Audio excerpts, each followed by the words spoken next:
როდესაც რაღაც ახალს ვიწყებთ, ჩვენ გვგრძნობთ მოტივაციას და ამავდროულად ჩვენს გვერდით არიან შიშები და შფოთვები. ეს იმიტომ, რომ ტვინის გარკვეული ნაწილისთვის ნებისმიერი ახალი აღიქმება როგორც უცნობი და ეს უცნობი მისთვის უდრის საფრთხეს.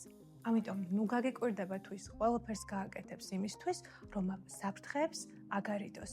შიში, პროკრასტინაცია, თვითკრიტიკა, გაურკვევლობა ესენი ბევრი ტრამვის შედეგი შეიძლება იყოს, თუმცა საბოლოოდ ტვინის მცდელობებია მისგან ნავარაუდები საფრთხეებისგან დაგიცვას. თუ რაიმე ახლის დაწყების წინ შფოთავ, რაც აბსოლუტურად ნორმალურია. მისი შემცირებისკენ გადადგმული ნაბიჯი იქნება, თუ გამოერკვევი, რაზეა ეს შფოთვა, რა ქვია ამ შიშს. თუ შიშს სახელს დაარქმევ, ეს იქნება შენ მიერ გადადგმული პირველი და უდიდესი ნაბიჯი მის დაძლევამდე.